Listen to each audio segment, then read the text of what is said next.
जय हिंद दोस्तों। मैं शुभम आप लोग के सामने ग्रेविटी का आखिरी और शायद छठवां लेक्चर मैं लेकर आया हूं। और आप सभी का हमारे चैनल पर बहुत बहुत धन्यवाद आने के लिए और हमारे इस चैनल पर रेगुलरिटी बनाए रखने के लिए बहुत बहुत धन्यवाद। आज हम लोग पढ़ेंगे उपग्रह के बारे में। सैटेलाइट। सैटेलाइट क्या होते हैं? प्लैनेट और सैटेलाइट में क्या डिफरेंस है कि सैटेलाइट जो होते हैं, प्लैनेट जो होते हैं वो क्या करते हैं? प्लैनेट जो होते हैं वो सूर्य का चक्कर लगाते हैं, सूर्य के चारों ओर क्या करते हैं? चक्कर लगाते हैं। और जो उपग्रह होते हैं, सैटेलाइट होते हैं, वो क्या करते हैं? पृथ्वी के चारों ओर चक्कर लगाते हैं। इन दोनों में बस यही डिफरेंस है, दोनों घूमते ही रहते हैं। और इसी आगे हम पढ़ेंगे उसका जो है ऑर्बिटल वेलोसिटी क्या होती है। उपग्रह जो हमारे ऊपर स्थापित है, कुछ हमारे कृत्रिम है, कुछ नेचुरल है, कुछ केमिकल है, कुछ कृत्रिम है, ठीक है, कुछ प्राकृतिक हैं। तो मतलब इन इन लोगों का मतलब क्या है सिस्टम, वो हम लोग आज पढ़ेंगे कि क्या होता है ये सब। तो देखिए आप लोग थोड़ा सा ध्यान दीजिए। आप लोग जानते होंगे मोमेंटम। मोमेंटम क्या होता है? मोमेंटम आप लोग फार्मूला जानते होंगे, एम भी स्क्वायर। और भी कैसा है? ऑर्बिटल कक्षीय का, बाई आर स्क्वायर। ये ऐसे होता है, इतना होता है। इतना सबको समझ में आया? ऐसे होता है, ये वर्क करता है। ठीक है, ये क्या है? ये मोमेंटम है। और ये मोमेंटम क्या होता है? ये कंजर्वेटिव रहता है। क्या होता है? कंजर्वेटिव होता है। और कंजर्वेटिव होने के साथ साथ आप लोग ग्रेविटी का पढ़े होंगे नियम, ला आप लोग पढ़े होंगे ग्रेविटी का। ग्रेविटी का नियम कुछ इस तरह से डिफाइन होता है, जैसे आप लोग देखिए कि ग्रेविटी का जो, सॉरी यहाँ पर आर रहेगा, ये इस तरह से वो डिफाइन होता है कि आपका जो जी होता है, जी के रिस्पेक्ट में होता है, जी के रिस्पेक्ट में डबल एम होता है। एक आपका मास होता है, किसका ये मास है? ये मास प्लैनेट का है, ये मास जो उस पर रखी है उसका है। और बाई आर स्क्वायर ये होता है। इतना इतना होता है। इतना होने के बाद ये मान लीजिए कैंसिल हो गया, गया ये। और फिर आपका जो यम है, ये यम स्मॉल एम है, स्मॉल एम से स्मॉल एम चला गया। तो आपका बी ऑर्बिटल कितना हो गया? V orbital square is equal to G M by R. ये हो जाएगा, इतना आ गया आंसर। इतना आने के बाद आप लोग देखिए, जब स्क्वायर इधर जाएगा तो बी ऑर्बिटल की वैल्यू कितनी हो जाएगी? बी ऑर्बिटल की वैल्यू हो जाएगी जी एम बाई आर। ये किस में हो जाएगा? अंडर रूट में हो जाएगा। इतना बी ऑर्बिटल आ गया। ऑर्बिटल मतलब कक्षीय। ऑर्बिटल में क्या होता है? कक्षीय, कक्षीय वेग ऑफ सैटेलाइट। उपग्रह का कक्षीय वेग इसे बोलते हैं। उसे क्या बोलते हैं? उपग्रह का कक्षीय वेग। अब आप लोग जानते होंगे कि जीएम की जो वैल्यू होती है, जी की जो वैल्यू होती है, स्मॉल जी की, वो जीएम बटे आर स्क्वायर होती है। आप लोग ये भी जानते होंगे कि G is equal to GM by R square. ये इस तरह से कुछ होती है। आप लोग पिछले लेक्चर में ये क्या कर चुके हैं? पढ़ चुके हैं। तो यहाँ से जीएम की वैल्यू कितनी होगी? यहाँ से जीएम की वैल्यू अगर निकालने लगे तो यहाँ से ये आप लोग जानते हैं जीएम की वैल्यू क्या होगी। इस जी को इधर ले जाएंगे, जीएम को इधर लाएंगे, तो ये क्रॉस मल्टीप्लाई हो जाएगा। क्रॉस मल्टीप्लाई होने के बाद ये सीधा हो जाएगा जी आर स्क्वायर। इतना हो जाएगा। जीएम इक्वल टू क्या हो जाएगा? जी आर स्क्वायर। तो जहां जीएम है वहां जी आर स्क्वायर को हम पुट कर देते हैं। तो v orbital is equal to, ये जीएम के स्थान पर जी आर स्क्वायर पुट कर सकते हैं, जी आर स्क्वायर बाई आर। इतना हो गया। आर से आर स्क्वायर कैंसिल हो गया, तो v orbital is equal to G R. Root में क्या हो जाएगा? जी आर। इतना ऑर्बिटल आ गया। ये होता है उपग्रह का कक्षीय वेग। आप लोग पढ़ेंगे उपग्रह का कक्षीय वेग क्या होता है। कि उपग्रह का कक्षीय वेग का मतलब क्या, पहले देखिए कि वह वेग, वह वेलोसिटी जो उपग्रह का वह वेलोसिटी जिसके द्वारा वह पृथ्वी का भ्रमण करती है, उसे क्या बोलते हैं? उपग्रह का कक्षीय वेग बोलते हैं। वह वेग जिसके कारण, जिसकी वजह से, जिसके संबंध में, जिसके जिसके कार्य करने, सॉरी, जिसके यूनिट मेजरमेंट में वो क्या करती हैं? वो पृथ्वी का चक्कर लगाती हैं। उसे क्या कहते हैं हम? Orbital velocity of satellite. ठीक है, तो इतना होता है। जी आर हो गया, कितना हो गया? ये जी आर हो गया। जी आर जो होता है वो आर जो होता है आर प्लस एच के हिसाब में होता है। जो स्मॉल आर होता है वो कैपिटल आर प्लस एच के हिसाब में होता है। हम पीछे आप लोग को पढ़ा चुके हैं कैसे कैसे वो वर्क करता है। ठीक है, तो अब देखिए कि ये इसमें कहीं कैपिटल एम दिख रहा है, मास कहीं दिख रहा है, स्मॉल आर कैपिटल आर कहीं दिख रहा है। मतलब सिंपल सा क्या है, कक्षीय वेग जो है वो उपग्रह के मास पर डिपेंड नहीं करता। It does not depend on mass of planet. सीधा सीधा क्या मतलब है? It does not depends upon the mass of satellite. यह उपग्रह की क्या होता है, उपग्रह के उस पर डिपेंड नहीं करता है। यह एक स्टोरिंग वैल्यू है और स्टोरिंग वैल्यू के रूप में ही यह क्या करता है, वर्क करता है। और यह कभी भी क्या करते हैं, उसके आगे वर्क नहीं करता है, उसके संबंध में वर्क नहीं करता है। और जो कक्षीय वेग होता है ग्रह के द्रव्यमान, ठीक है, ये प्लैनेट के द्रव्यमान और मास पर भी डिपेंड नहीं करता है। समझ में आया? कक्षीय वेग जो होता है वो उपग्रह के मास पर डिपेंड नहीं करता है और वह ग्रह के मास और रेडियस दोनों पर डिपेंड नहीं करता है। मीन्स वो जो सैटेलाइट के मास पर डिपेंड नहीं करेगा, किसके मास पर डिपेंड नहीं करेगा। और वो लेकिन प्लैनेट के मास और रेडियस दोनों पर ही डिपेंड नहीं करेगा। ये इसका सिंपल सा फंडा है। कक्षीय वेग किसे कहते हैं कि वह वेग जिस वेग से कोई उपग्रह पृथ्वी का चक्कर लगाता है उसे हम क्या बोलते हैं, उस उपग्रह का कक्षीय वेग कहते हैं। कक्षीय वेग जो होता है वो प्लैनेट के मास और रेडियस पर निर्भर नहीं करता है और सैटेलाइट के मास पर डिपेंड बिल्कुल भी नहीं करता है। अब आप लोग देखते हैं कि हम अभी कुछ देर पहले अगले लेक्चर में हम पढ़ चुके हैं कि हमारा वो एस्केप वेलोसिटी क्या होता है, पलायन वेग। पलायन मतलब रवाना करना, किसी भी वस्तु क्या करना, रवाना करना।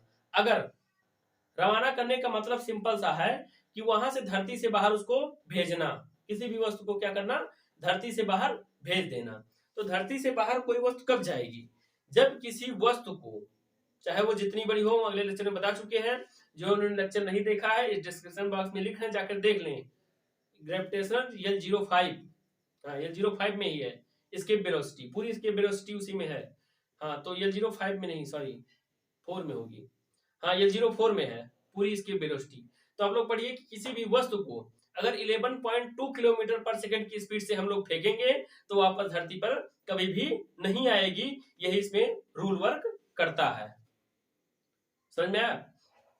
तो देखिए क्या होता है कि एस्केप वेलोसिटी और फिर ये आपका क्या है, ऑर्बिटल वेलोसिटी। ये लर्न कर लीजिए क्या है ये ऑर्बिटल वेलोसिटी। ये ऑर्बिटल वेलोसिटी में देखिए कहीं स्मॉल एम है, आर कहीं कैपिटल आर है। कैपिटल आर का मतलब प्लैनेट का रेडियस और स्मॉल कैपिटल एम मतलब मास ऑफ सैटेलाइट और मास ऑफ प्लैनेट। ये दोनों कहीं दिख रहा है, ये दोनों नहीं दिख रहे हैं। तो सिंपल सा फंडा है कि सैटेलाइट के मास पर डिपेंड नहीं करेगा और प्लैनेट के मास और रेडियस दोनों पर ही डिपेंड नहीं करेगा। अब आगे देखिए, हम लोग आगे देखते हैं कि आगे क्या होता है। अब हम देखेंगे कि एस्केप वेलोसिटी, हाँ बता रहे थे एस्केप वेलोसिटी क्या होती है कि किसी भी वस्तु को 11.2 किलोमीटर पर सेकंड की स्पीड से अगर हम बाहर फेंकेंगे तो वह वापस कभी धरती पर नहीं आएगी। और इसे हम क्या बोलते हैं, एस्केप वेलोसिटी या पलायन वेग बोलते हैं। और पलायन वेग और कक्षीय वेग में क्या अंतर है हम लोग आगे पढ़ते हैं। हाँ तो हम देखते हैं, आगे हम देखते हैं कि हमारा जो है कि क्या है, relation between orbital and escape velocity. कक्षीय वेग और पलायन वेग में क्या संबंध है। कक्षीय वेग अभी हम पढ़ चुके हैं क्या होता है। कक्षीय वेग v orbital is equal to root G R, ये पढ़े आप लोग, ठीक है। और फिर एस्केप वेलोसिटी अभी पढ़े हैं लेक्चर नंबर 5 में, सॉरी 4 में। एस्केप वेलोसिटी पढ़ चुके हैं √2 जी आर, इतना पढ़े हैं। तो यहां से हो जाएगा v इसके बराबर √2 इंटू जी आर, फिर v बराबर v इसके बराबर √2 जी आर की वैल्यू क्या है, v ऑर्बिटल। ये इसका रिलेशन है। क्या होता है, v escape is equal to √2 v orbital. v escape जो है वो v ऑर्बिटल के v स्केप जो है वो v ऑर्बिटल का √2 टाइम्स है। तो v escape is the √2 times of v orbital. V escape जो है बी ऑर्बिटल का √2 टाइम्स है। यही इन दोनों में क्या है, सिंपल सा रिलेशन है। कोई पूछे कि इन दोनों में रिलेशन क्या है, तो इन दोनों में सिंपल सा रिलेशन है कि जो √2 है, सॉरी बी स्केप है, जो स्केप वेलोसिटी है वो ऑर्बिटल वेलोसिटी की √2 गुना होती है। स्केप वेलोसिटी पलायन वेग जो होता है वो कक्षीय वेग का √2 गुना होता है। बस इतना सिंपल सा समझिए। सिंपल सा मतलब है इसका कि जो भी ऑर्बिटल है वो भी स्केप है वो भी ऑर्बिटल का √2 गुना होता है। बस इतना सा समझिए। अब हम देखेंगे कि ग्रहों का परिक्रमण काल, ग्रहों का परिक्रमण काल क्या होता है, आइए हम लोग देखते हैं।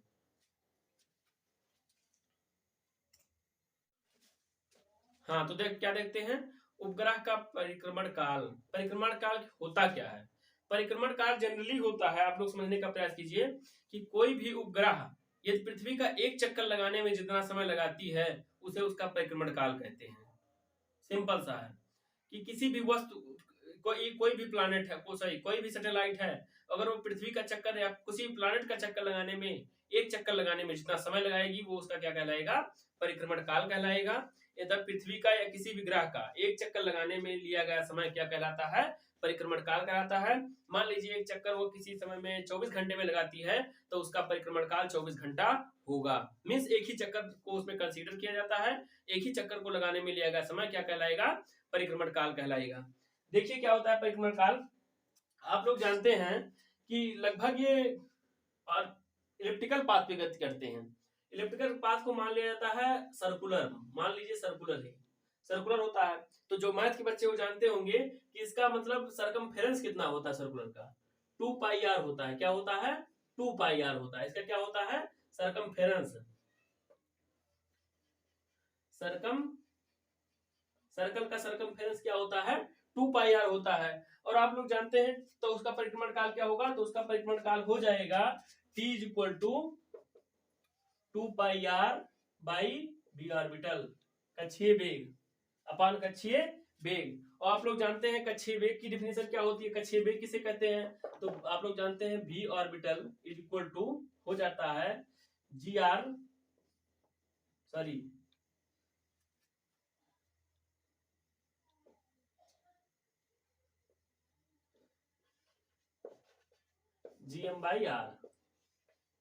ये आप लोग जानते हैं, ये होता है। तो बी ऑर्बिटल की जगह स्थान पर ये रख दीजिए तो हो जाएगा t = 2πr B orbital, gm/r रखिए, gm/r। अब इसको अलग अलग कर लीजिए, t = 2πr, r ऊपर चला जाएगा, कैपिटल R ऊपर चला गया, कैपिटल R क्या हुआ, ऊपर चला गया, और gm क्या रहेगा, नीचे ही रहेगा। हो जाएगा ना चेंज, साइड चेंज हो जाएगी ना। तो हाँ, तो यहाँ से हो जाएगा t = 2π यहीं रहेगा, और r वहां पर, यहाँ पर 1 है, वहां 1/2 है, तो ये हो जाएगा नीचे जाएगा, ये हो जाएगा r3, और सीधा सीधा हो जाएगा ये gm अपान अंडर रूट में। ये इसका परिक्रमण काल आ गया। यही भी किसी भी ग्रह का क्या होता है, परिक्रमण काल यही होता है। इतना ही, इतना क्या होता है, किसी भी ग्रह का परिक्रमण काल होता है इतना। ये क्या है, किसी भी ग्रह का क्या है, परिक्रमण काल होता है। अब यहां से आप लोग देखेंगे तो जो टी है, ये टी जो है वो डायरेक्टली प्रोपोर्शनल किसके होता है, डायरेक्टली जो है प्रोपोर्शनल है यहां पर r³ के, √r³। इसके इतना आया, हाँ तो इतना आया। तो अगर हम दोनों तरफ स्क्वायर लगा दें तो अगर यहाँ पर t² लगाएंगे तो यहाँ पर रूट हट जाएगा, ये r³ ही रहेगा। ये देखिए, कुछ समझ में आया इसका मतलब कुछ भी समझ में आया, क्या होता है, इसे क्या बोलते हैं, इसे सिंपल भाषा में केपलर का थर्ड लॉ बोलते हैं। जो लोग लेक्चर नहीं देखे हैं देख लें, थर्ड लॉ किसका, केपलर का, कि जो उसका परिक्रमण काल का वर्ग होता है वो उसके कक्षीय वेग, उसके ऑर्बिटल रेडियस के क्यूब के अनुक्रमानुपाती या प्रोपोर्शनल होते हैं।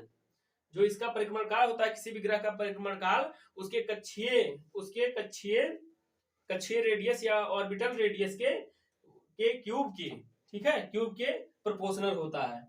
ये देखिए यहाँ से ही आ गया, और तब समझ में आया कि इसका परिक्रमण काल क्या होता है। किसी भी ग्रह का परिक्रमण काल क्या होता है, T is equal to 2πr³/gm, ये अंडर रूट में रहेगा। ये किसी भी ग्रह का क्या होता है, किसी भी ग्रह का किसी भी उपग्रह का क्या होता है, परिक्रमण काल होता है। और इसी परिक्रमण काल से केपलर का थर्ड नियम भी प्रस्तावित किया जाता है। इसी तरह से हम आगे देखते हैं। आगे हम देखेंगे कि भू-अस्थायी उपग्रह किसे कहते हैं। भू-अस्थायी उपग्रह मतलब पृथ्वी के जो समक्ष दिखाई देते हैं, मतलब जैसे पृथ्वी के साथ चिपके हुए हों, ऐसे उपग्रह किस तरीके से कहते हैं। ऐसे उपग्रह को हम क्या कहते हैं, उसे किस प्रकार से जानते हैं, और उसका अध्ययन हमारे यहाँ किस तरह से किया जाता है। आइए हम उपग्रह के बारे में कुछ जानकारी हासिल करते हैं। आप लोग को समझ में आया कि जो उसका परिक्रमण काल होता है, उसको एक चक्कर में किसी भी उपग्रह का, किसी भी प्लैनेट का एक चक्कर लगाने में लिया गया समय, उसका क्या कहलाता है, परिक्रमण काल कहलाता है। और उपग्रह हमारे कृत्रिम भी हो सकते हैं और प्राकृतिक भी हो सकते हैं। और टी इसका फार्मूला क्या होता है, उपग्रह का परिक्रमण काल का फार्मूला क्या होता है, T is equal to 2π√r³/gm। ये इसका क्या होता है, फार्मूला होता है। ये सिंपल सा है, आप लोग नोट कर लीजिए इसको, और हम आगे बढ़ने का प्रयास करते हैं। और फिर हम देखते हैं आगे कि आगे क्या होता है। ये हो गया उपग्रह का परिक्रमण काल। और उपग्रह का परिक्रमण काल के बाद हम शुरुआत करेंगे भू-अस्थायी उपग्रह। भू-अस्थायी उपग्रह, और हम भू-अस्थायी उपग्रह के स्थान पे हम जानेंगे उनके बीच का कुछ फैक्ट, उपग्रहों के बीच का कुछ फैक्ट जानेंगे। फिर यही लास्ट टॉपिक है, इसके बाद हमारा ये चैप्टर खत्म हो जाएगा, हम दूसरा चैप्टर शुरू करेंगे। हाँ, तो भू-अस्थायी उपग्रह किसे कहते हैं, आज हम देखेंगे कि भू-अस्थायी उपग्रह क्या होते हैं। सिंपल से समझिए, भू-अस्थायी उपग्रह, भू-अस्थायी, भू मतलब धरती, अस्थायी मतलब स्थिर, उपग्रह मतलब सैटेलाइट उपग्रह, ठीक है, जो पृथ्वी के सापेक्ष क्या हो, स्थिर हो। पृथ्वी के किसी भी बिंदु पर देखने पर क्यों क्या दिखाई दें, स्थिर दिखाई दें, तो क्या कहलाते हैं, भू-अस्थायी उपग्रह कहलाते हैं। भू-अस्थायी उपग्रह का सिंपल मतलब है वह उपग्रह जो पृथ्वी के सापेक्ष स्थिर दिखाई देते हैं, भू-अस्थायी उपग्रह कहलाते हैं। मींस पृथ्वी के सापेक्ष जो स्थिर दिखाई दे। जैसे आप लोग समझिए का प्रयास कीजिए कि दो लोग बाइक से जा रहे हैं, एक ए जा रहे हैं, ठीक है, और एक बी जा रहे हैं। दो लोग बाइक से जा रहे हैं कहीं, ठीक है, और दोनों की स्पीड 40 किलोमीटर पर आवर है, दोनों की 40 किलोमीटर पर आवर, दोनों की 40 किलोमीटर पर आवर दोनों की है। तब ये दोनों एक दूसरे को देखने पर ये सापेक्ष स्थिर दिखाई देंगे। क्यों? क्योंकि दोनों की स्पीड सेम है। दोनों की स्पीड सेम होने की वजह से ये दोनों क्या दिखाई देंगे, एक्चुअल में न्यूट्रल दिखाई देंगे, ठीक है, उदासीन दिखाई देंगे। मतलब इन दोनों की स्थिति क्या होगी, इन दोनों की स्थिति ऐसी होगी कि ये दोनों एक दूसरे को क्या समझेंगे कि हम दोनों लोग स्थिर हैं। भाई जैसे देखिए, दो लोग समान वेग से जा रहे हैं, तो अगर उस पर बैठे रहेंगे तो वो देखेंगे वो स्थिर हैं, और इस पर बैठे रहेंगे तो वो स्थिर हैं। इसलिए भू-अस्थायी उपग्रह वो उपग्रह होते हैं जो पृथ्वी के समान, पृथ्वी के सापेक्ष, पृथ्वी के वेग के बराबर ही गति करते हैं वो भी। इसलिए पृथ्वी पर देखने पर यह क्या दिखाई देते हैं, स्थिर यानी रुके हुए दिखाई देते हैं। ऐसे उपग्रह को क्या बोलते हैं, भू-अस्थायी उपग्रह बोलते हैं। भू-अस्थायी उपग्रह पृथ्वी का केंद्र की ओर संपाती होते हैं। पृथ्वी का केंद्र और भू-उपग्रह का केंद्र, जैसे ये है, इसका पृथ्वी का, मान लीजिए पृथ्वी है, इसका जो केंद्र है, और मान लीजिए उपग्रह है, इन दोनों का सेंटर क्या होगा, बराबर होगा। ये मान लो पृथ्वी का रेडियस है, तो ये किसका है, ये सैटेलाइट का है। किसका है ये सैटेलाइट का है, और ये किसका है, ये अर्थ का है। में दोनों का सेंटर क्या होता है, संपाती होता है, एक ही बिंदु पर होता है। दोनों का सेंटर क्या होता है, एक ही बिंदु पर होता है। दोनों की स्पीड भी एक बिंदु पर होता है। और हाँ, पृथ्वी का परिक्रमण काल कितना है, मतलब कितना एक धुरी पर कितना देर में एक धुरी नाच जाती है, एक बार में 24 घंटे कितना होता है, 24 आवर्स होता है, ठीक है, सॉरी 24 आवर्स होता है पृथ्वी का परिक्रमण काल। परिक्रमण काल हम क्या बताए थे आप लोग को कि एक चक्कर पूरा करने में लगा समय क्या कहलाता है, परिक्रमण काल कहलाता है। तो परिक्रमण काल पृथ्वी का कितना है, 24 आवर्स है। तो फिर उपग्रह का भी कितना है, 24 आवर ही रहेगा। ये किसका है, भू-उपग्रह का भी, भू-उपग्रह का क्या है, परिक्रमण काल। परिक्रमण काल भू-उपग्रह का कितना होता है, 24 आवर, पृथ्वी के बराबर ही इसका भी होगा, ठीक है। और इसकी घूर्णन की दिशा पृथ्वी के संपाती, पृथ्वी के साथ ही घूर्णन की दिशा जो घूमती है, उसकी भी दिशा पृथ्वी के समान ही होती है। जैसे पृथ्वी का होता है पश्चिम से पूरब, तो पश्चिम से पूरब की ओर इसकी भी दिशा होगी। जैसे वो कैसे घूमती है, आपका ये पश्चिम है और ये आपका ये पूरब है और ये पश्चिम है, तो किस तरफ से घूमती है? इस तरफ से, पश्चिम से पूरब की ओर, पश्चिम से पूरब की ओर। ये आपका ईस्ट है, ये आपका वेस्ट है, तो ये पश्चिम से पूरब की ओर है, इस साइड में ऐसे घूमती है, ऐसे। इसी तरह पृथ्वी भी घूमती है, इसी तरह भूस्थायी उपग्रह भी घूमते हैं। भूस्थायी उपग्रह मतलब पृथ्वी के सापेक्ष जो स्थिर हो उसे हम बोलते हैं भूस्थायी उपग्रह। और यह इसकी दिशा किस तरफ होती है? इसकी दिशा पश्चिम से पूरब की ओर होती है। जिस तरह पृथ्वी की दिशा होती है, पृथ्वी घूर्णन की दिशा किस तरफ होती है? पश्चिम से पूरब की ओर होती है। इसी प्रकार इस भूस्थायी उपग्रह का भी दिशा पश्चिम से पूरब की ओर होगा। और यह पृथ्वी की कक्षा में ऊंचाई पृथ्वी से 36,000 किलोमीटर की ऊंचाई पर उपस्थित होते हैं। ये भी देख लीजिए कितने दूरी पर, 36,000 किलोमीटर, 36,000 किलोमीटर। यह पृथ्वी की सतह से 36,000 किलोमीटर की ऊंचाई पर उपस्थित होते हैं भूस्थायी उपग्रह। ठीक है, हाँ, इतना समझ में आया कि भूस्थायी उपग्रह क्या होते हैं? कि वह उपग्रह जो पृथ्वी के सापेक्ष स्थिर दिखाई देते हैं उसे क्या बोलते हैं? भूस्थायी उपग्रह बोलते हैं, भूस्थायी उपग्रह बोलते हैं। और फिर ये पृथ्वी से 36,000 किलोमीटर की ऊंचाई पर स्थित होते हैं। इसका परिक्रमण काल 24 घंटा होता है, क्योंकि पृथ्वी के ये एक चक्कर अपना 24 घंटे में लगाती है, उसी तरह ये भी अपना एक चक्कर 24 घंटे में ही लगाती है। और ये पृथ्वी के घूर्णन की दिशा यानी पश्चिम से पूरब की ओर गति करती है, जिस प्रकार पृथ्वी पश्चिम से पूरब की ओर गति करती है। ये रही इनकी कुछ कहानियां उपग्रहों की। भूस्थायी उपग्रह आता है, इनका फंडा क्या है? बस इतना ही है कि मतलब ये पृथ्वी के साथ स्थिर दिखाई देती है, पृथ्वी के केंद्र की ओर संपाती होते हैं, 36,000 किलोमीटर की दूरी पर उपस्थित होते हैं। और इसका दिशा जो होता है वो वेस्ट से ईस्ट की तरफ होता है, यानी पश्चिम से पूरब की ओर होता है। बस इतना ही होता है, इतना ही समझने का प्रयास कीजिए।